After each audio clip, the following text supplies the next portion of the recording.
You're listening to the Belly Dance Geek Clubhouse at bellydancegeek.com.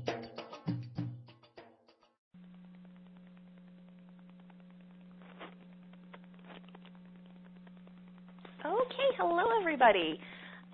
My name is Nadira Jamal, and welcome to the very first meeting of the Belly Dance Geek Clubhouse.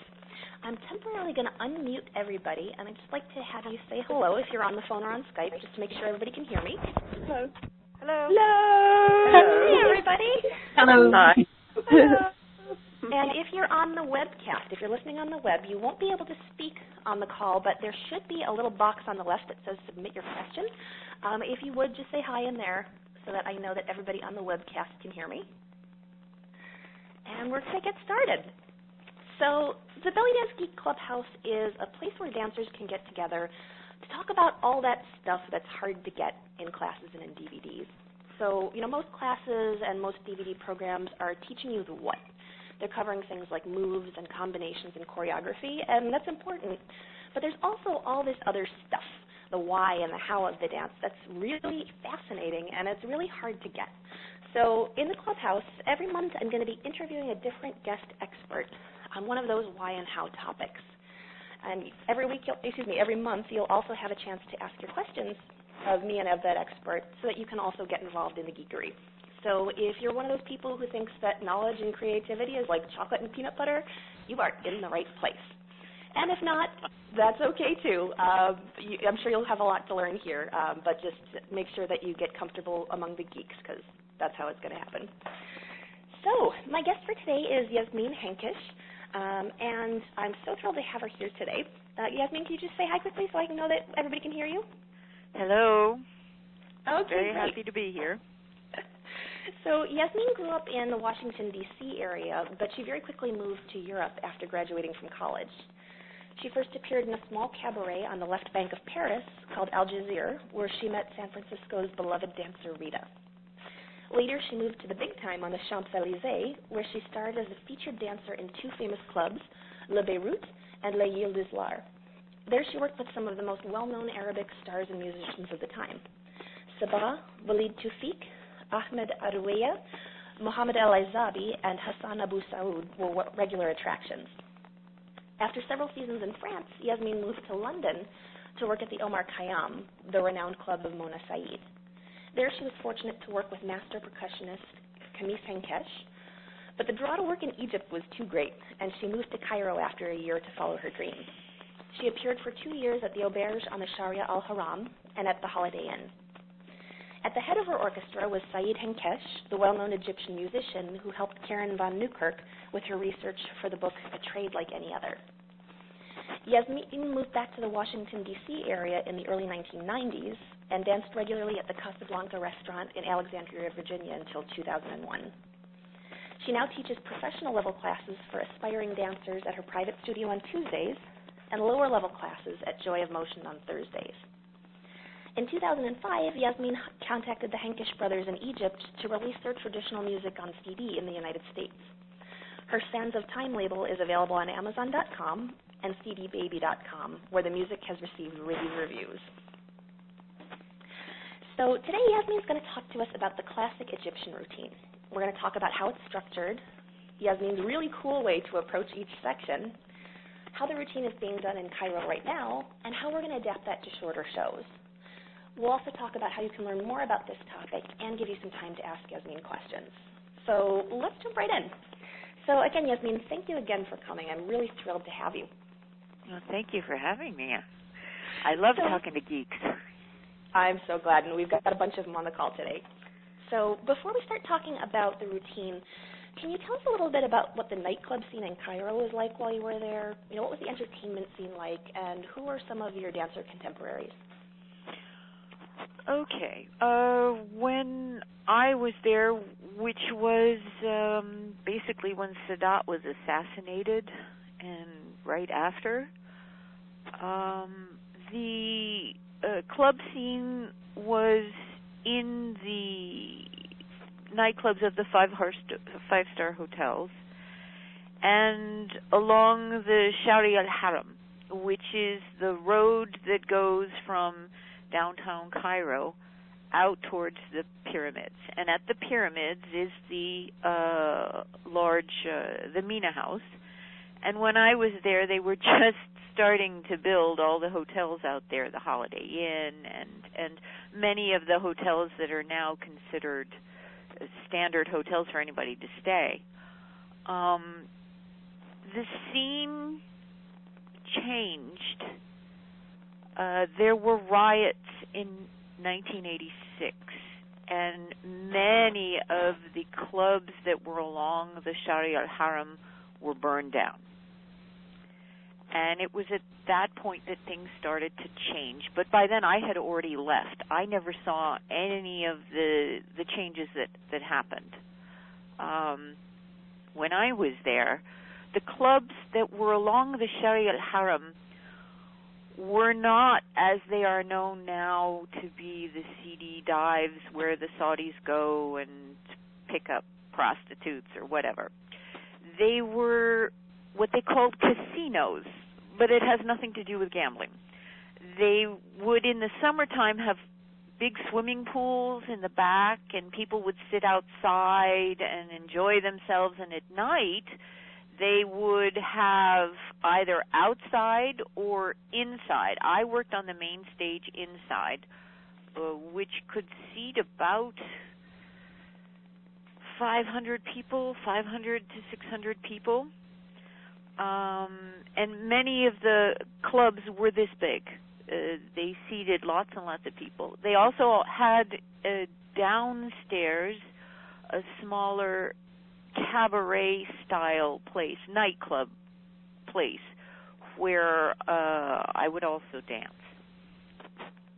So the atmosphere was very, very different. They were coming out of the 50s and the 60s, where if you've ever seen the black and white movies of Tahir Karaoke and Samia Gamal and all those upscale clubs with the dining tables and stuff like, that's what it looked like. It was only after the clubs got burned down in the later 80s that things started to change. Does that make sense? Absolutely. And so when you were dancing there, what other dancers that my listeners might recognize were dancing around the same time? Oh, heavens. Well, at the Auberge, I took over after Shushu Amin had to leave. I was working with Mona Saeed and Sahar Hamdi. Fifi Abdu, Soher Zaki was still performing, Zizi Mustafa, Nelly Fouad, Aida Noor, Nagwa Fouad, my goodness, she was at the Sheraton, Hanan, Hayatim, Aiza Sharif, Nadia Hamdi. Each dancer had her own style, her own way of doing things, and that was what was so wonderful about when I was there, is that every star had her own style. She had her own music and own moves, and nobody was copying anybody else. Everybody did their own thing, and each was unique. And part of what made them unique was their personalities on stage. Because what made or broke a performer was not necessarily how well she did a spin or a turn or a hip drop. It was when she stood on stage and she interacted with the audience, how much she got them to laugh, how they felt with her.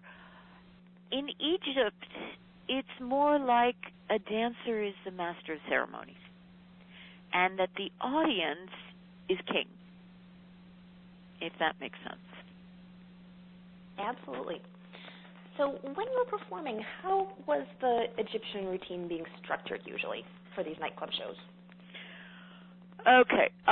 There were two different formats. You had the big upstairs cabaret star show, which would be 45 minutes or so. And then you would have the smaller nightclub show, which was between 20 and 30 minutes. The longer show had one costume change. the shorter show did not have any costume changes. Costume changes were really invented by Nagwa Fouad for her big Sheraton extravaganzas that she put on in her shows. When I was there, one costume change was more than enough. You would come on, you would do the first half of your show, you would go off, change your costume into a Belly dress, and come on and do the second half of your show, which was much more in the Belly vein, folkloric, whatever. Mm-hmm. And what are the pieces of that show structure? The shorter show, you would come on and you would do your intro. It's only lately it's been started to be called emergency. We did an intro, and then after the intro, you would do a taksim, and you would then go into the tarab part of it, where you would either do Kalthum or a Warda song, but the long, heavy, emotional songs.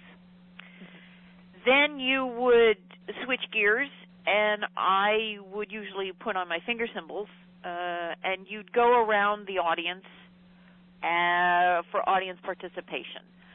Now, back then, certainly in Europe, when I was doing these shows, we got tips then. And so everybody was going, or the dancers would go around the customers, and you get tips in your costume that the musicians particularly appreciated because we were splitting it. And you'd contact your audience, you would laugh and joke with them and say hello to them and give everybody personal attention. In the bigger clubs where the stage was up higher and it was harder, you couldn't get down and go among the audience, you would go around the edge of the stage and take pictures with people. The photographer would follow you around during this particular part where you're playing your finger cymbals and you're interacting with the audience. After that was done, you had a choice. I usually chose to do my Belly progression then, or I did a folklore number. Depending on how much time you had, depending on who was in the audience, you would do folklore, Saidi, or Nubian, or Khaliji. And usually what happened was that there'd be lots of Arabs, Saudis, Gulf people in the audience, and they wanted to see Khaliji, particularly because one of my strengths is my hair, and dancing with hair was very exciting for them. So I usually ended up doing Khaliji or Kane, and after that I'd have a drum solo and a finale, and then I'd leave. The 45-minute show was structured differently because you had this costume change. You'd come out, you'd do your intro, your taksim, and your Kalthum number, and then you'd go straight into your drum solo, which was a big part of my show and for many other dancers who enjoy doing drum solos. Excuse me. You'd be doing the drum solo then because you had a two-piece costume on, and they could see the vibrations and the shimmies and all of the work you'd be doing in your torso, which is harder to see, obviously, in a Belly dress. So after your drum solo, then you'd run off and you'd change into your Belly dress, and you'd come back on and you'd do folkloric numbers, a lot of folklore songs, a lot of ad-libbing to the words to these songs. Sahar Hamdi was absolutely wonderful, getting people to laugh and joke when she would be interacting the songs along with her singer, who was Sami Ali. You do a Belly progression, you do your cane number. Some dancers did, like Isa Sharif did a Walam or Tunisian.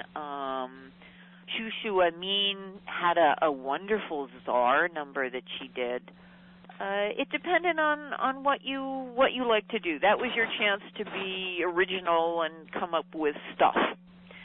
And then you'd leave. So you'd have, let's see, 20 minutes of the first half and 20 minutes of the second half, and they'd be playing maybe 2 or 3 minutes of music in between when you went off to change your costume.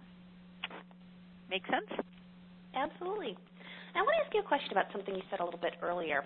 You mentioned that when you were dancing in Europe, you were tipped in your costume, and that you often couldn't get off the stage when you were in the upstairs venue. Did you ever receive tips when you were dancing in Egypt? And if so, how was that handled? Yeah, no. The tips in Egypt, it depended on where you were. If you were working in the big upstairs nightclubs, they had raised stages, and you didn't get off of them. They were very large raised stages, and people were seated on 3 sides of you. So you'd go around the edge of the stage, and if they wanted, they'd throw money at you, but they weren't tipping you in your costume. Mm-hmm. And when you were in the smaller nightclub setting, how were tips handled? Well, back then I was dancing there in the beginning of the 80s, and they would tip. They would show that they wanted to tip, and you could. I usually turned and gave them a strap to stick the money in. There are all kinds of ways of doing it gracefully. Okay, but there definitely was costume tipping happening. I know that there's a lot of heated discussion in the U.S. about whether that's appropriate or authentic or inauthentic. Absolutely, yes. No, but it was a different time and place in 1980, 1981, 1983 when I was working. Very, very different time. I would say when I was walking down the street in Cairo in 1980, 81, I would say perhaps only a third of women had anything on their hair whatsoever. When I was there in September this year, I would say that 98% of women had covering. And it wasn't just a scarf over their head. They were pinned in, so really you could only see, you couldn't see any hair whatsoever. And I would say of that 98%, that 25% were actually, had their noses, the only thing you could see was their eyes. Mm-hmm. That never happened when I was working there in 1980. So it sounds like it's gotten tremendously more conservative. Oh, absolutely. I mean, it's night and day. Absolutely. Okay. So when I took your workshop, Vive la Difference, you gave us something that I thought was really fascinating, in that you had us think about the routine as portraying a different kind of character in each section. Would you be willing to tell my listeners about that? Sure. And I think this has to do with stagecraft as well. When you're a solo performer up there doing improvisation, because in my time you did not do choreographies. That all of this recent choreography stuff basically started with Nagwa Fawad and went on from there with Rakia Hassan. In our time, one or two dancers might come out and do in their intro only. It might be vaguely choreographed, but that was it. So you had to do something to keep people interested in what you're doing for half an hour. And the way you would do that is you were an actress before anything. you were portraying characters in each of the 6 different sections of your show. So you had to be somebody different each time so that the audience wouldn't be bored looking at you for half an hour or 45 minutes. So each section, the intro, the taksim, the audience participation, the belly, the folklore, the drum solo, and the finale, each had a different feeling to it that you as an actress had to portray.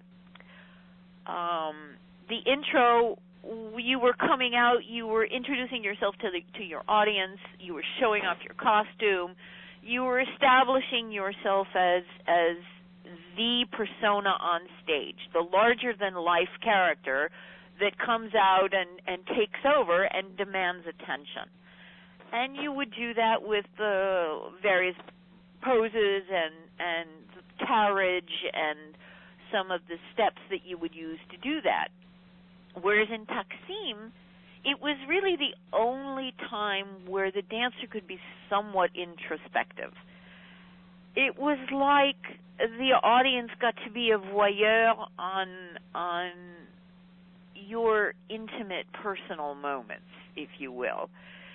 You wouldn't want to lose contact with your audience, but you could be a little more, you could not look at them quite as much, and you could go into your personal world and let the audience get a glimpse of what it would be like in your personal world.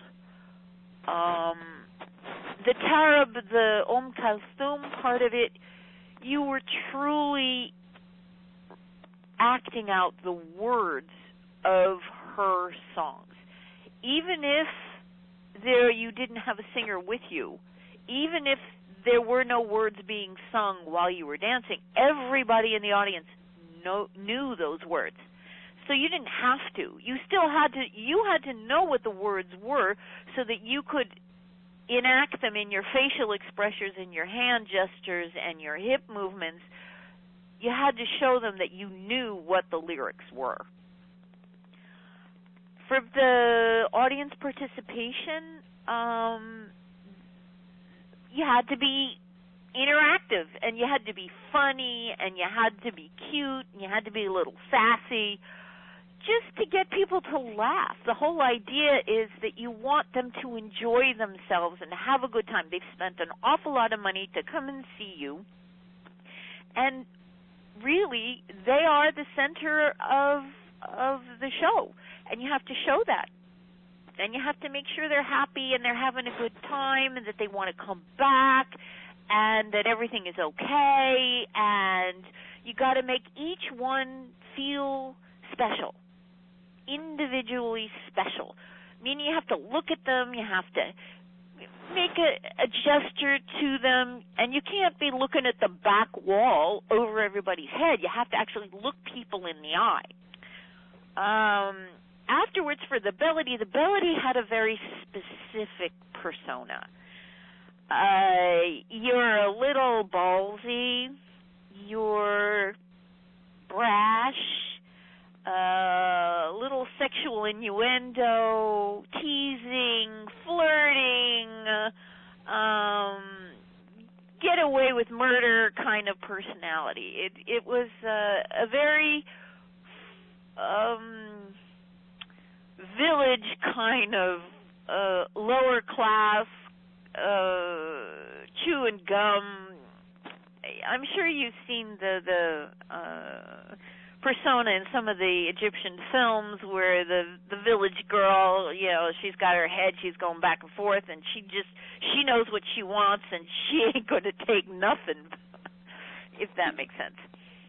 The folkloric section, obviously, you're doing somebody's folklore. You're doing somebody's dance from one of the regions of Egypt, and so therefore you needed to know the persona of that different region.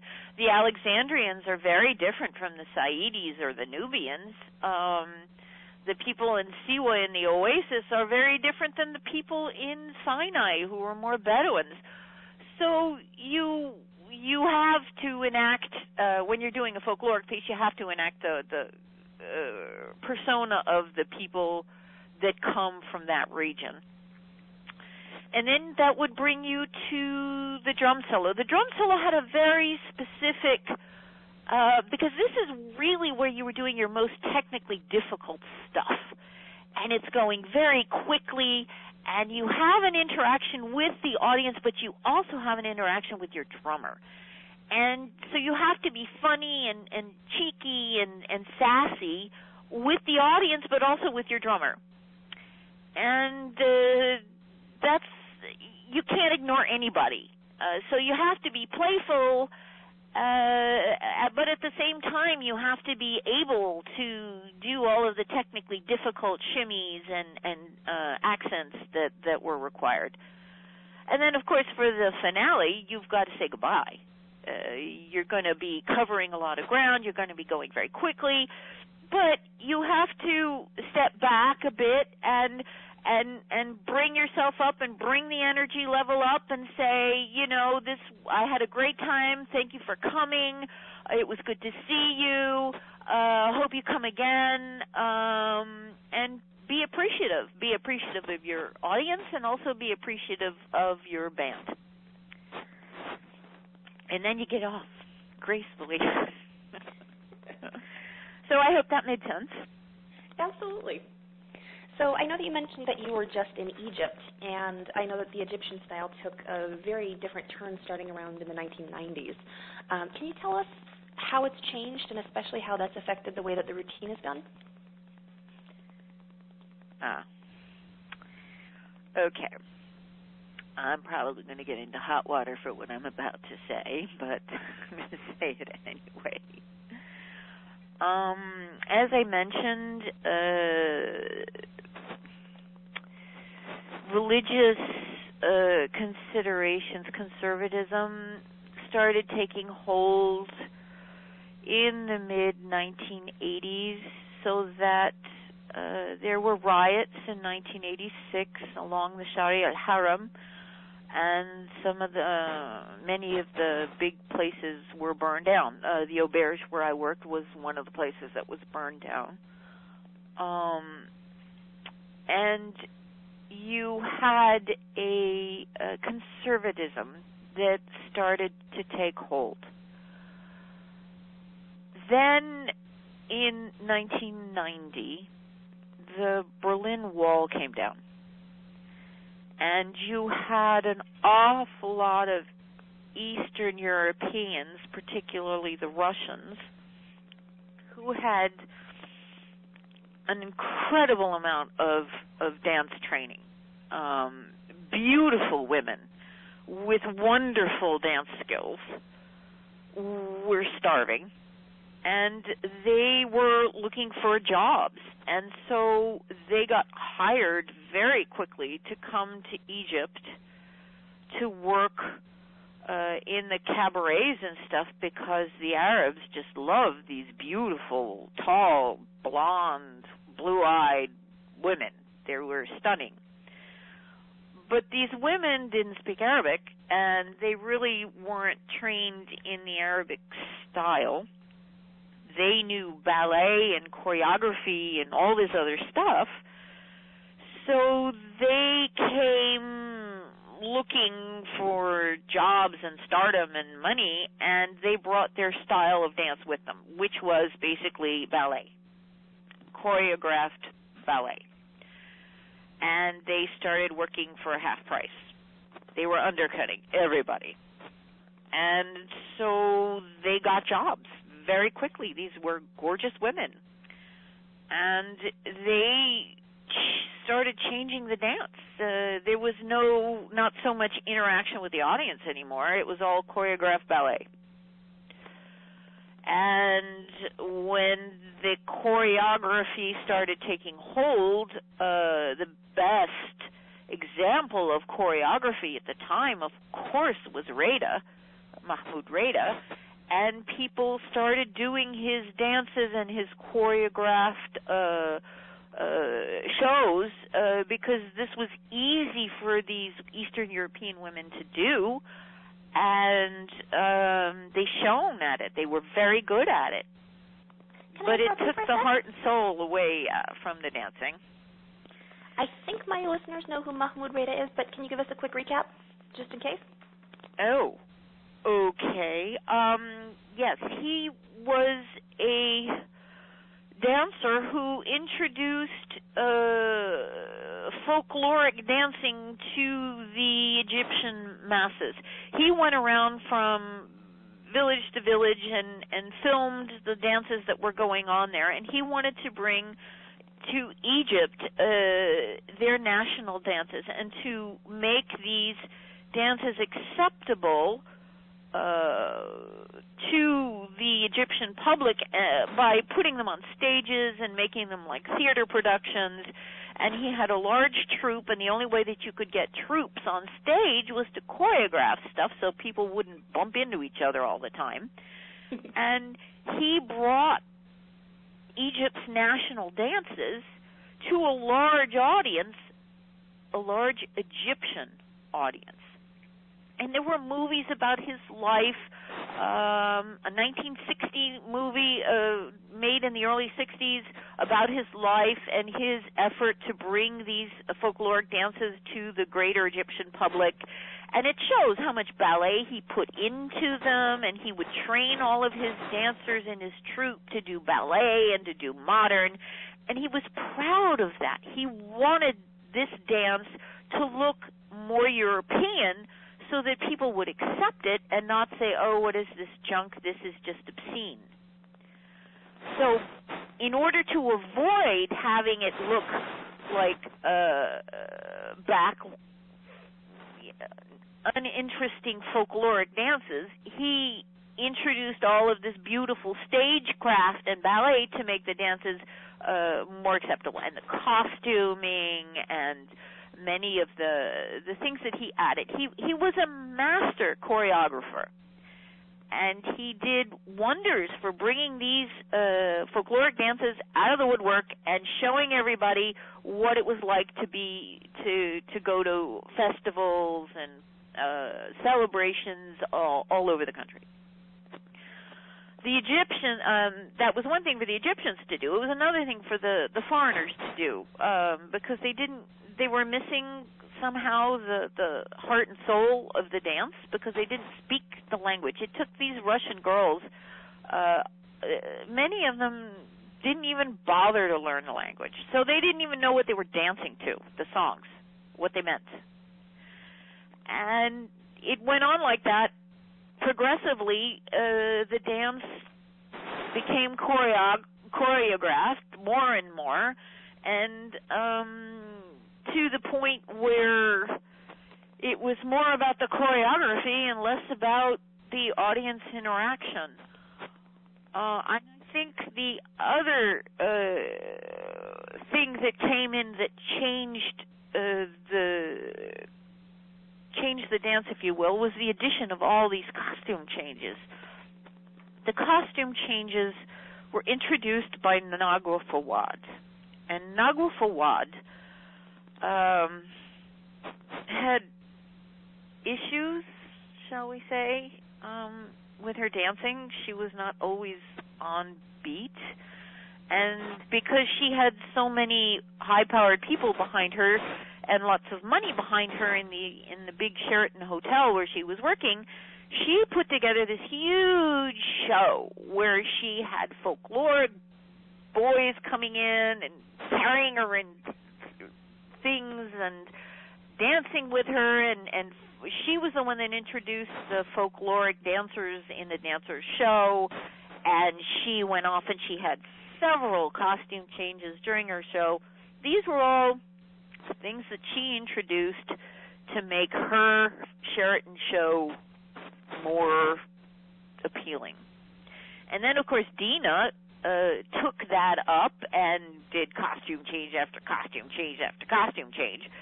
And then it became the standard that you had to do all these costume changes. But before, we didn't have to. Does that make sense? Absolutely. So how did that change the way that the routine was structured? Oh. Well, it was less about the characters and the dance, and it was more about parading new costumes. It wasn't about putting on a belly dress anymore. It was about putting on outrageous string, to get comments and to get people talking and to be one more outrageous than the other. I think it helped with publicity. It helped getting people talking about you. What is the old adage? It's better that people are talking about you, even badly, than not at all. So yes, it changed the structure because we were no longer going through. I mean, this was after I left. We were no longer doing characters and shows so much as you would be doing costume changes. So is there any such thing as a standard routine anymore, or is it just a mix of numbers? It's a mix of numbers. Yeah. I would say that the standard that we used to do doesn't hold water anymore. I mean, you want to try and, at least in Egypt, because here the dancer very rarely goes off in the middle of her show and changes her costume. You may have, in restaurants, you may do 2 or 3 15-minute shows spread out over the evening where you would want to change your costume, because often you have the same customers sitting in the audience and you don't want them looking at you in the same dress each time you come out. But it's not structured the same as when you're working in Cairo, where you bring your musicians and you have a stage time of 45 minutes, and what you do with your stage time when your musicians are there is you come in, you do 10 minutes, you run off, you change your costume. You come in, you do 5 minutes, you run off, you change your costume. You come in, you do 7 minutes, you run off, you change your costume. And then when you're really, really done, you pick up your band and you leave. Here in the West, people don't bring their bands with them and are responsible for a chunk of time like that. I'd like to jump back a little bit. You mentioned that part of the change in style happened when you got an influx of dancers coming from Eastern Europe. I had heard that around the same time, because of the conservative pressures, there were several dancers who retired around that time. Do you know if there's any truth to that? Oh, you mean Sahar Hamdi taking the veil and some of the others taking the veil? Mm-hmm. Well, let me put it to you this way. They were at the ends of their careers. These were women by the middle of the 1990s were in their 40s. And you have to stop sometime. I think sometimes it's hard for dancers where performing is their only income to know when to stop. But these women had a good excuse to stop. It's hard. Working in Egypt is hard. You work 7 days a week when you're in these nightclubs. I would do 4 shows a night, 7 days a week. When you hit 45, 42, that's a hard pace to keep up. Really, you have to make a choice as to when you're going to slow down and stop. Now, whether these women were paid exorbitant amounts of money to take up the veil and leave, I don't know. I have heard these things just like you have, but I don't know, so I really shouldn't say anything. I do know that those women were at the end of their careers. Okay. Now, as you mentioned, a lot of dancers in the U.S. are often doing much shorter shows than these big Egyptian sets. So especially if we're doing parties, we may be on stage for 10 or 15 minutes. How would you recommend adapting this classic format to a much shorter time set? Oh, yeah, okay. Well, first of all, you would shorten your intro. We usually a dancer, a star dancer in Egypt, has a composer write an intro piece for her, a emergency for her, that can usually be between 7 and 10 minutes long. Because when you're doing the wedding circuit, that may be the only time that you're dancing before people come up on stage and start dancing with you. So automatically those intro pieces, you would cut them to 3 to 5 minutes to make it short and sweet, get you on stage, get you to say hello to all your people, and introduce your style of dance and the fact that you can dance. I would usually, after that, I'd put in a minute and a half, a minute of a taksim. You don't want it to be too long because American audiences get really bored after a while. And then you would totally take out all of the Tarab numbers, because Americans haven't a clue what the Arab words are, the lyrics, and they get bored with that. So take all that stuff out. Put in a prop number because everybody seems to love props. In Egyptian, I did cane, and sagat is considered, finger cymbals are considered a prop too. So I would do those. And then a drum solo, because everybody loves a drum solo. It's high energy. It gets people going. And audience participation. Now, audience participation, when you put that into your show, it depends on when you want to be finished performing. Because the minute you get audience participation is when you get people up on the stage, and it's really hard to get rid of them once you get them up there. So I like to put my audience participation at the end, so that all I have to do is the audience participation, and then you hear your finale, and you're off. But, it's entirely up to the dancer what you would do. Melody progressions in Egypt, they can go on for 10 minutes. Melody progression in the U.S. shouldn't go on for more than 3 or 4 because the audience gets bored. If you've only got 15 minutes, you don't want to spend it, most of it, doing a melody progression. I would save the 15-minute short shows to keep them upbeat and not put in too much slow stuff, simply because Americans with their video game mentality, they're constantly looking for new stimuli. They don't do too well on slow emotional content. So would you make different recommendations if you were dancing for a mostly Arab audience, say at a wedding? That's totally different. Yeah. A mostly Arab audience, you would want to put in much more content for true dancing to show that you can dance and that you understand their music. Depending on your time, I still wouldn't do Kalthum simply because in a wedding it pulls it down.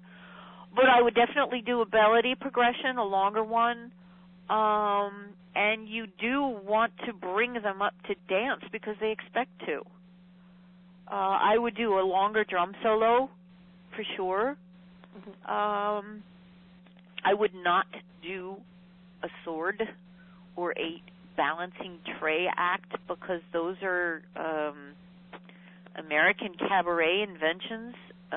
You don't see sword performed in Egypt or the Middle East or trays.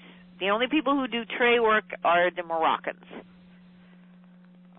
So I would keep the props to what would be done in the Middle East. The veil number that American Cabaret incorporates into their structure, I would, a lot of women do beautiful, beautiful double veils and all this other stuff. And if you're really good at it, obviously you want to keep it. But mainly in the Arab world, all of that veil work isn't done. So unless you do it really well, I would say maybe don't do that too. Okay. So, this beautiful 30-minute or 45-minute set is not the standard anymore, and there aren't many opportunities to do it anymore, but it sounds like it was this lovely, rich theatrical structure.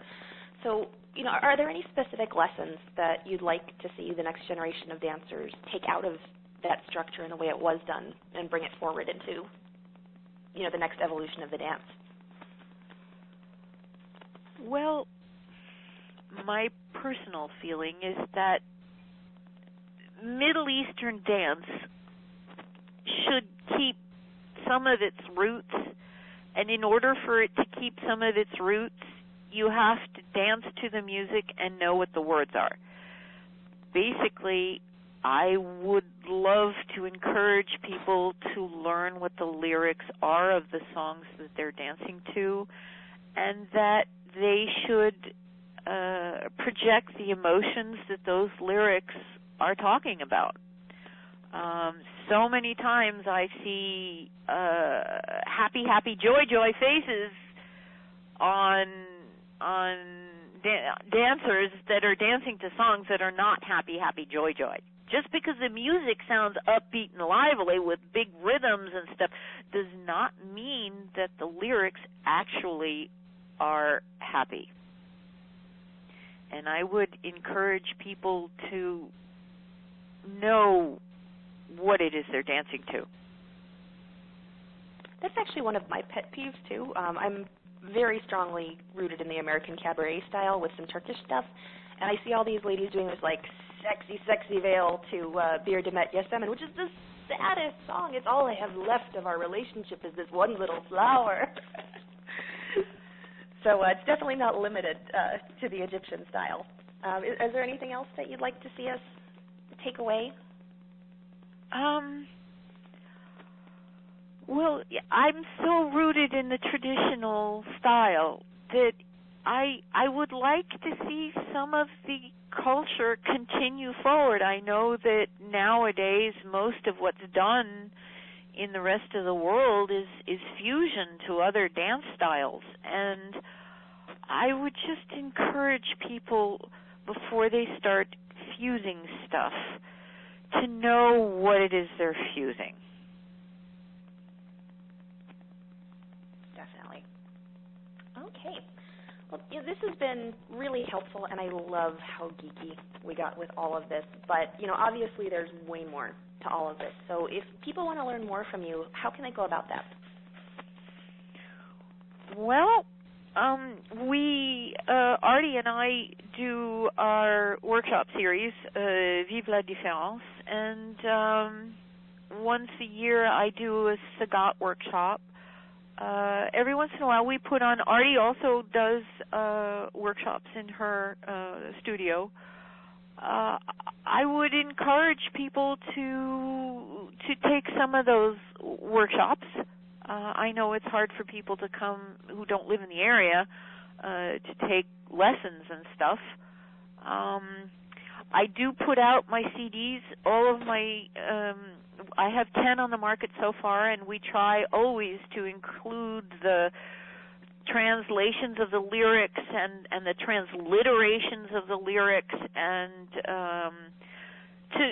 I've tried to put out traditional music so that people can understand what the original music sounded like before they added synthesizers and some of the other modern rock beats that have transformed the music into world music instead of Egyptian or Turkish or whatever. And obviously, we're hoping to put out more books and things like that. With the internet now, it's making teaching easier to reach more people. But I would encourage people to read some of the booklets in the CDs, because they are filled with information that's hard to get. That usually it takes me about a year to do each CD, mainly because I'm putting all that information in the booklets that come out. Gotcha. So these CDs, just so everybody knows, are from Sands of Time Music.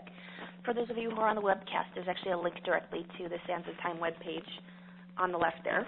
And I'll also send out a follow-up email when I send out the recording for this call. I'll include the direct links. But Yasmin, the whole reason I invited you here was because I was so impressed with Vive la Difference. I took this the first time it was offered in 2011, and it's literally so good, I'm flying back to D.C. again from Boston to take it again. So I'd really love to, if you would tell us a little bit more about the workshop, what's included, where it is, when it's happening. Well, this is Artie's and Artemis Mourat, our pet project, because she's just such a wonderful teacher. She's so full of knowledge, and my Lord, I don't think I've ever met anybody who has researched the dance quite as much as she has. She's a wealth of information, and the two of us get together, we geek out on this stuff all the time, and we figured, well, maybe we should let other people in on what we're talking about and why the same movement looks different on her body as it looks on mine. It's because it uses different muscles. What we've tried to do in this comparison of Turkish dance style and Egyptian dance style is break it down from A to Z. Which muscle am I using that she's not using, and which muscle does she use that I don't use? What the difference in instruments are, how the difference in how we play finger cymbals is, the props, the rhythms that the Turkish music uses that Egyptian doesn't, and vice versa. We've talked about the difference in costuming, the difference in the places where these come from. Obviously, Artie goes into the Romani roots, the gypsy roots of it. She'll kill me that I use that word. There are so many influences that Turkey had that Egypt didn't have, and Egypt had that Turkey didn't have, we break this down. It takes 4 days. We show footage. I'm very good at making movies. That's part of my other job. I'm a film distributor and producer. So I make movies about Egyptian dance and about the structure and things like that. We show movies. We listen compared to music.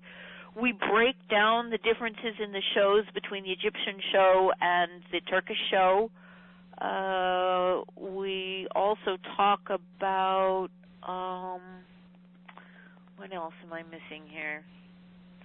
Well, you took it. You can help me. I'm drawing a blank. There's an awful lot of stuff. 4 days is usually not enough time to cover everything we want to cover. Mm-hmm.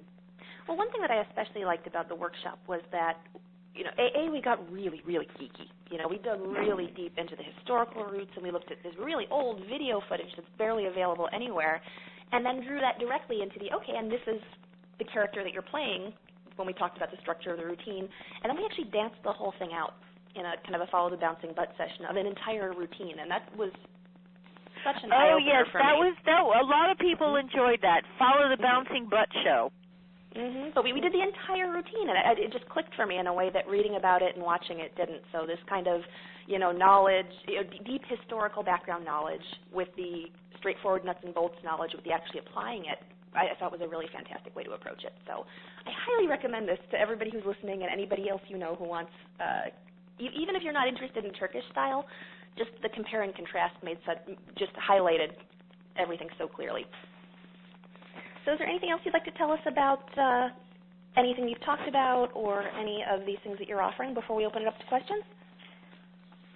No, I am working my new project I'm working on trance dancing and some of the religious movements in dance and how they've filtered down into what is performed.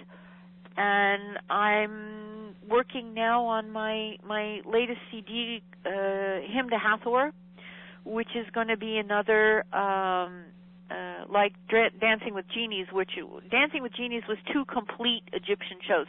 This one is going to be 3 complete shows, hopefully out within the next 6 months. So that's about it. That's what I'm working on. Excellent. Okay. Well, I'm going to go ahead and open up the line to questions. So let me tell everybody how this is going to work. So we're working on a conference call system right now, which means that I have all kinds of awesome controls and ways to take in your questions. So if you're calling in on a phone or over Skype, you can press *2 to raise your hand, and then on my computer I'll just see that you've got your hand raised. If you're listening in on the webcast, then on the left-hand side of your screen, there's a box that says Submit Your Question, so you can type those in there. Okay? So if anybody has any questions for Yasmin, go ahead and either press *2 or type it in at the box at left. And we have about half an hour for questions, so we've got tons of time. Okay. So I see Grace from Gaithersburg. You are unmuted, so go ahead and ask your question. Hi, my name's Ayan, and I am curious. First of all, I came on the call about 20 minutes into it, so I may have missed this.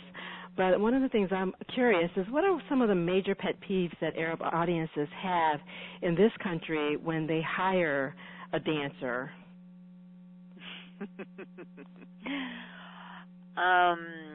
Right off the bat, that they are using Western music for what Arabs are going to expect to be a Middle Eastern show. Mm-hmm. They don't. Tribal doesn't sit too well with Arabs. Okay. They expect some kind of understanding of what they would consider a belly dancer to be when the performer shows up and doesn't go through the movements that they're expecting, then they get pissed off. Okay. Yasmin, can I ask you a follow-up on that? Sure. So when you talk about Western music, are you referring specifically to non-Arab music, or do you mean the kind of westernized renditions of Arabic stuff? No, I'm talking about non-Arabic music, like rock songs and things like that. I've had Arabs tell me that they hired a belly dancer and she came and she performed to God knows what, anything but Arab, and they were not happy with that. No, the modern Egyptian pop is all 4/4 rhythms. A lot of what the music is turning into is global world music, if you will, an amalgam of all these things. But they like to hear Arabic in their songs, not English or some of the other Indian, for example, Bollywood or stuff. That's fine for an Indian audience, but Arabs, they tend to want their own stuff. Okay, thank you. All right. So we have a web question from Shannon in Boise who says, just curious, Yasmin is so very well traveled. How many languages do you speak? 3, and then I understand 2 more. I speak fluently French, and my Arabic is like pretty good, and I understand Spanish and Italian. I'm a language geek, too, so I'm impressed. Okay, so we've got a question from Shireen. You are unmuted, so go ahead and ask. Hello, I'm Shireen calling from London. Thank you very much for such an informative talk. I'm quite interested in the workshop, but it's a bit difficult for me to make the travel across the Atlantic. Sure. Do you have any plans to maybe do a DVD or to take the workshop on tour? Well, I do know that Artie's going to be in London next month in November. Okay. The whole month of November, so you can absolutely take some of her workshops over there. Okay. And is that information on the website? No, it is not. Talk to Kay Taylor. Okay, yes. And there are on the sites in England, there are listings of, I know she's doing 3 different workshops in 3 different cities. Okay. Thank you very much. Sure. Thanks, Shireen. Okay, we've got another webcast question. Badria in Boston asks, hi, Yasmin.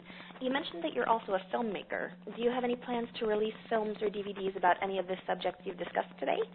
I would especially love a Sagat technique DVD, and I'm hugely interested in your recent Czar research. Thanks to you and Nadira for sharing this conversation with us all. Well, I don't know if you've seen the YouTube thing that I put up on the Czar a while back. That's been on YouTube since 2007, I believe. I have a much longer video that I did. It's about 45 minutes long that goes with the workshop that I teach on the Czar. Many of the films that I've done include copyrighted footage, so I can't really put those out for commercially. I use them when I teach because of the fair use law that allows me to use some of this footage when I'm teaching to explain the differences in styles and how they've evolved. On my to-do list is the Sagat DVD. Absolutely, I really want to do that one. I did a long time ago a Night at the Casablanca and Lifting the Veil of Time. Those are, I'm working on putting Night at the Casablanca on DVD. Lifting the Veil of Time is still out there.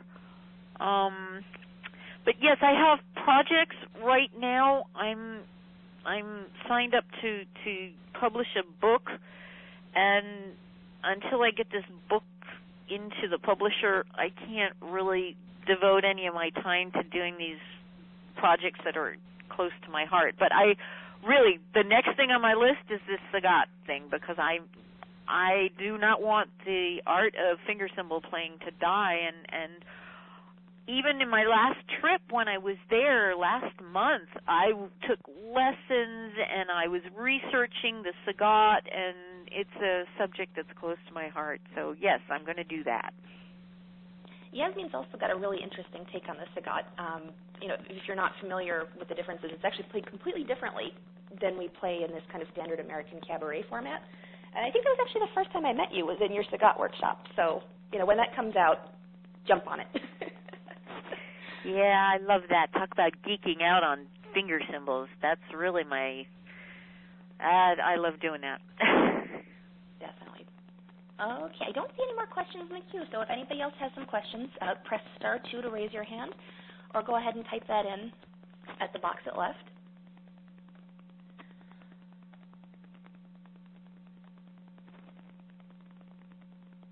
Okay, we've got another question from Gaithersburg. You're on. Oh. In the Middle East, and one of the things I tend to admire Actually, about I'm sorry, I didn't mute you quickly, and I didn't unmute you when I thought I had. So can I ask you to start over? Sure. Sorry about that. Okay. Can I start now? Please do. Oh, okay. Thank you. Thank you very much. This may be a little off the topic, but I'm very curious in hearing Ms. Henkesh's opinion about it.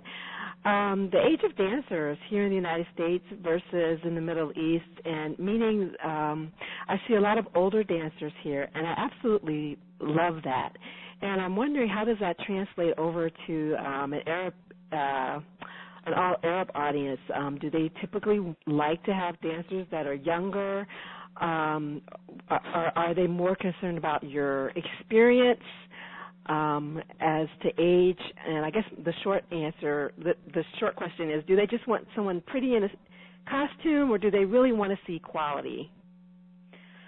Well, I think that the best example that I can give you is that Dina finally announced that she was going to retire this year. Dina is 51. Oh, my and gosh. People still love her. Oh, my. Now, she takes good care of herself, okay? Oh, my gosh, she looks like she's 40-something. Oh, my gosh, yes. But she looks good. She takes care of herself. But the Arab audience prefers a woman with experience who has something to say in her persona than a young neophyte that really doesn't know much. It's not as interesting to watch an 18-year-old as it is a 35-year-old. They would much prefer to watch the 35-year-old. If also Tahia Carioca, who was probably the most famous belly dancer ever, she retired at the age of 48. Oh, my. Back in the 60s. So to give you an understanding that many of these dancers, what usually happens is that they retire when they hit menopause because your skin changes and the body goes, you get fatter and stuff like that. But that was the reason why people retired. I see. Not because they were hitting 30. It was because they were hitting 45 and their bodies were changing. Okay. Thank you. All right, that was a great question. Okay, we've got another question from Claudia. Claudia, you're on. Yes, hi. I have a question about the sagat. Sure. And I'm trying to learn to play finger cymbals, and I was just wondering, how do you incorporate the finger cymbals into the music that you're listening to? How do you make it fit and sound good together? Well, in the Egyptian style of dance, you usually play finger cymbals only for one section of your show, and that's usually during the audience participation section where you're going around to the people, and the other people in the room, they may not be able to see you, but they can certainly still hear you when you're playing your finger cymbals. Finger cymbal playing is not used as much in the Egyptian style as it is in the American or the Turkish style, where they play all the time. In Egyptian style, they play for certain rhythms only, and only at certain times.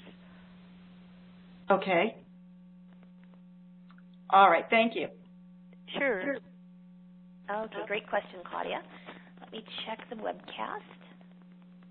Okay, we've got a question from Pam. She said she tried to ask on Skype, but it didn't come up. Will there be a way for people who have bought your music on iTunes to get the liner notes? For example, an iTunes digital book or Kindle.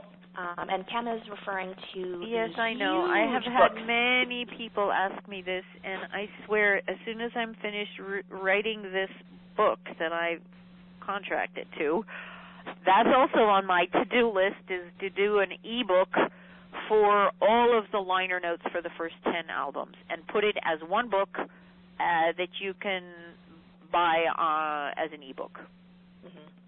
And actually, my question about that is, if people have bought something on iTunes, is there any way for them to buy the hard copy booklet from you? Yes, actually, I have them here separately, but I haven't organized it yet. It's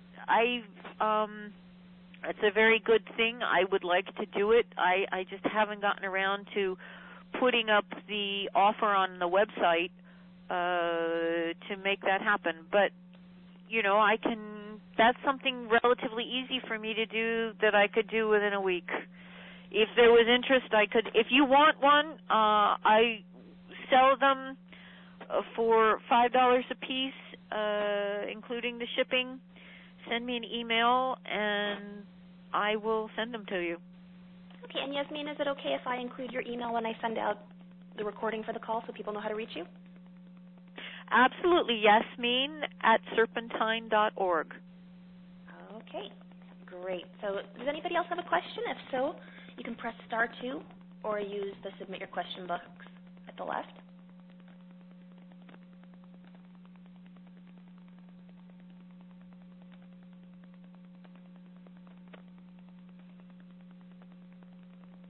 Okay, it looks like that's about it for the call, so why don't we go ahead and close that out. So thank you so much, Yasmin. This has been so informative and so geeky, which makes me so happy. And thank you, everybody, for coming. This is the first call for the Belly Dance Geek Clubhouse, and, I have to say I usually don't do any work on Saturdays. This is my only day off between this job and my day job, and I'm so glad I made the exception for today because I'm just floating after this call. So the call itself is over, but that doesn't mean that the conversation has to be over. So some of you may know that I've created a private Facebook group for the Clubhouse. So if you'd like to keep talking about anything that we've learned here, I'll have an invitation to that in the email that I send you. So that email will go out shortly. That will have a link to the private Facebook group, so you can just go ahead and click through to that and click on Join or Request to Join. There will be a little bit of a delay since it's important to me that this be a private group, so I will have to approve you manually. So that don't worry if you can't log in right away. The email will also have a link to the call recording, so you can download this and listen to it later. I don't know about you, but I tend to listen to things 2 or 3 times to get all the meat out of it. I'll also include a link to the details for the Vive la Difference workshop in D.C., and also a link to ask you for your feedback about how this call went. So I'm especially interested in what topics you'd like to see covered here, what speakers you'd like me to invite, and any way that I can improve this for you guys, because this isn't my club, it's our club. And most importantly, I really want the clubhouse to be the come on in kind of clubhouse, not the no boys allowed type. So if you know anybody else who would enjoy this and would like to come and geek out with us, please send them to taktaba.com/clubhouse so they can sign up to get the invitations. And until then, happy dancing. So I'm just going to unmute everybody so we can all say goodbye. Bye-bye. Bye-bye. Goodbye. Thank you. Bye. Thank you all. Thanks for listening. For more geektacular resources, visit bellydancegeek.com.